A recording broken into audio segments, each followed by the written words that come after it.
دوستو اور عزیزو، لوگوں نے دیکھا ہے کہ دنیا میں جو آدمی جتنا بڑا ہوتا ہے اس کے پرکھنے کا پیمانہ بھی اتنا ہی بڑا ہوتا ہے۔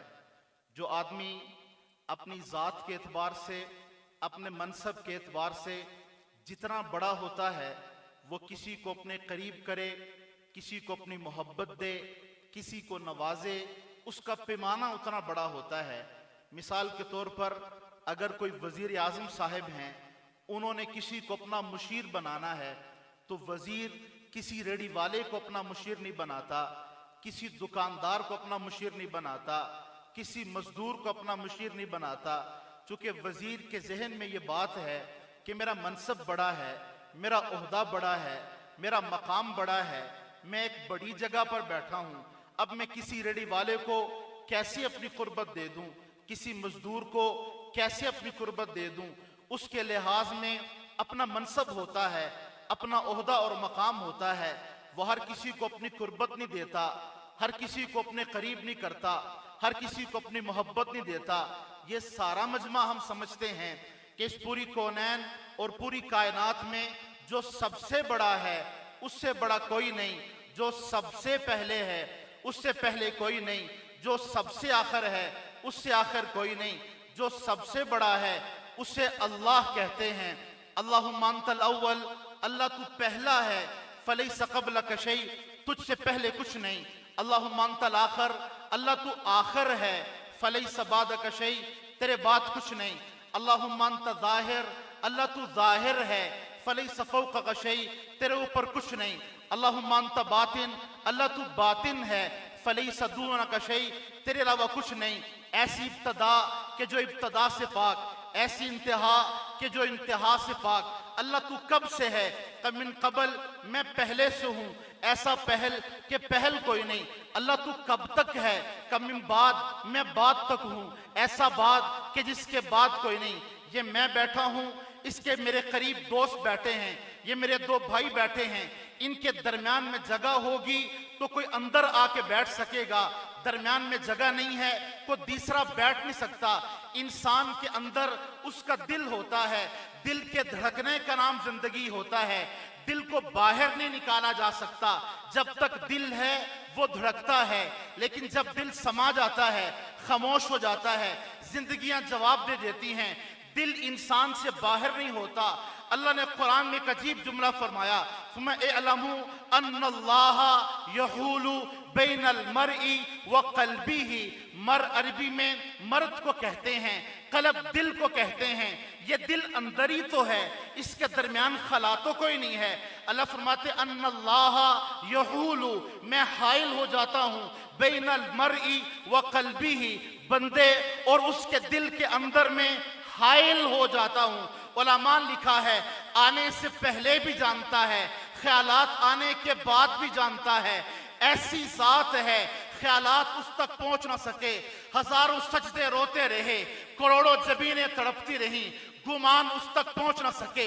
وَلَهُ الْكِبْرِيَاءُ فِي السَّمَاوَاتِ وَالْأَرْضِ، آسمان میں بادشاہی اس کی۔ فَلِلَّهِ الْحَمْدُ رَبِّ السَّمَاوَاتِ وَالْأَرْضِ، تعریفیں بھی اس کی ہیں، عزتیں بھی اس کی ہیں، قدرتیں بھی اس کی ہیں۔ جو چاہتا رہا وہ ہوتا رہا، یخلق ما یشاء، جس کو چاہا ہے اس نے پیدا کیا ہے، یفعل ما یشاء، جو چاہا ہے وہ ہوا ہے، وما تشاءون الا ما یشاء، اس کی چاہت کو وجود ملا ہے، اس کی چاہت کو ڈھنگ ملا ہے، اس کی چاہت کو حقیقت ملی ہے۔ میں سمجھانا یہ چاہتا ہوں، اتنا بڑا ہے کہ جس تک پہنچ کوئی نہ سکا، گمان اس تک پہنچ نہ سکے۔ وزیر تو یہ دیکھتا رہے کہ میرے منصب پہ کون تلے گا، میرے ڈگری پہ کون تلے گا، میرے مقام پہ کون تلے گا۔ وزیر اپنے منصب کو دیکھ کے کسی کو اپنی محبت دیتا ہے۔ اب جو سب سے بڑا ہے، اب جب اللہ کسی کو پیار دینا چاہیں، جب اللہ کسی کو محبت دینا چاہیں، جب اللہ کسی کو ولی بنانا چاہیں، چونکہ بڑا ہے تو پھر مزاج بڑا ہونا چاہیے تھا۔ جب بڑا ہے وہ بڑا ہونا چاہیے تھا، جب بڑا ہے پرکھنے کا پیمانہ بڑا ہونا چاہیے تھا۔ یہ میرے دائیں پہ علماء بیٹھے ہیں، ان سے پوچھ لینا، علماء نے کتابوں میں لکھا ہے، قرآن میں بھی اللہ نے نقل کیا ہے، قرآن اور حدیث کو پڑھ کے لگتا یوں ہے کہ جیسے اللہ نے اپنی محبت کو مہنگا نہیں کیا، اپنے پیار کو مہنگا نہیں کیا، لگتا یوں ہے کہ جیسے اللہ خود نیچے اتر آتے ہیں، پھر نیچے اتر کے اپنے گرے پڑے بندوں کو دیکھتے ہیں اور اٹھا کے اپنی محبتیں دے دیا کرتے ہیں۔ بہت وجہ سے بات سمجھیے گا، میں نے تسلسل ایک بات وجہ سے لیا کہ وقت تھوڑا ہے، بہت غور سے۔ ایسا بڑا ہے، خیالات اس تک نہیں آئے۔ یہ علماء بیٹھے ہیں، بہت وجہ رکھیں گے تو میں عرض کر سکوں گا۔ عربی اور انگلش میں یا اردو میں جب عبارت لکھی جاتی ہے، اس میں سے موصوف اگر چھپا لیا جائے، صفات دکھا دی جائیں تو تجسس بڑھتا ہے۔ موصوف چھپا لیا جائے، صفات دکھا دی جائیں تو تجسس بڑھتا ہے۔ مثال کے طور پہ لکھا یہ ہے کہ یہاں ایک آدمی ہے، اس نے غریبوں کے لیے پلازہ خریدا ہے۔ ہم کہتے ہیں نام تو بتاؤ کیا ہے؟ کہ اس سے بڑی بات یہ ہے ان کو صبح شام کے راشن بھی دیتا ہے۔ ہم کہتے ہیں نام تو بتاؤ کیا ہے؟ کہ اس سے بڑی بات یہ ہے کہ ان کو عمرے حج پہ بھی لے کے جاتا ہے۔ ہم کہتے ہیں نام تو بتاؤ کیا ہے؟ لکھا ہوا ہے۔ اس سے بڑی بات یہ ہے بیماری پہ ان کو دعائیں بھی دیتا ہے۔ ہم کہتے ہیں نام تو بتاؤ کیا ہے؟ جیسے جیسے نام کا تجسس بڑھتا ہے، صفات بڑھتی ہیں، نام معلوم ہونے کا تجسس بڑھتا ہے۔ بھئی کس کی بات کرتے ہو؟ یہ کون ہے؟ صفات چھپا لی جائیں، صفات دکھا دی جائیں، موصوف چھپا لیا جائے تو تجسس بڑھتا ہے۔ اللہ نے قرآن میں اپنی صفات سے اپنی ذات سمجھائی ہے۔ طٰہٰ ما انزلنا علیک القرآن لتشقیٰ الا تذکرۃ لمن یخشیٰ تنزیلا ممن خلق الارض السماوات العلیٰ۔ سنو وہ رحمان ہے، اپنے عرش پہ موجود ہے۔ بھئی نام تو بتاؤ کیا ہے؟ نام نہیں، صفات ہیں۔ وَإِن تَجْهَرْ بِالْقَوْلِ اگر آواز سے کہو گے فَإِنَّهُ يَعْلَمُ وہ جانتا ہے، سرّا چھپا لو گے جانتا ہے، اخفا اور چھپا لو گے جانتا ہے۔ بھئی نام تو بتاؤ کیا ہے؟ نام میں صفات ہیں۔ لہو ما فی السماوات آسمان میں بادشاہی اس کی، وما فی الارض زمین میں بھی اس کی، وما بینہما اس کے درمیان بھی اس کی، وما تحت الثری اس کے نیچے بھی اس کی۔ بھئی نام تو بتاؤ کیا ہے؟ ایک دم سے آتا ہے اللہ لا الہ الا ہو۔ سنو وہ اللہ ہے، اس کے خوبصورت نام ہیں۔ اللہ صفات سے اپنے آپ کو سمجھاتے ہیں۔ میں بتانا یہ چاہتا ہوں جب ذات بڑی ہے، اب جب اللہ کسی کو اپنی قربت دے تو پھر کیا کریں؟ لیکن میرے بھائیوں، قرآن اور حدیث کو پڑھ کے لگتا یوں ہے کہ جیسے اللہ نے پیار سستا بڑا کر دیا ہے۔ میں اس کی مثال دیتا ہوں۔ دیکھیں، آپ سارے پڑھے لکھے بھی لوگ بیٹھے ہیں، ہم جب کسی آفیسر کے پاس سائن کروانے جاتے ہیں نا تو آفیسر کا کام غلطیاں ٹھیک کرنا نہیں ہوتا، پوری عبارت ٹھیک ہو تو نیچے سائن کر دے گا، ہلکی سی سپیل کی مسٹیک ہو وہ اٹھا کے پھینک کے کہے گا بھائی اپنی عبارت ٹھیک کروا کے لاؤ۔ میرا کام غلطیاں ٹھیک کرنا نہیں ہے، میرا کام تو سائن کرنا ہے۔ اگر میں تمہاری غلطیاں ٹھیک کروں تو پھر کس کس کی غلطی کہاں کہاں تک ٹھیک کروں گا؟ آفیسر کا کام سائن کرنا ہوتا ہے، غلطیاں ٹھیک کرنا نہیں ہوتا۔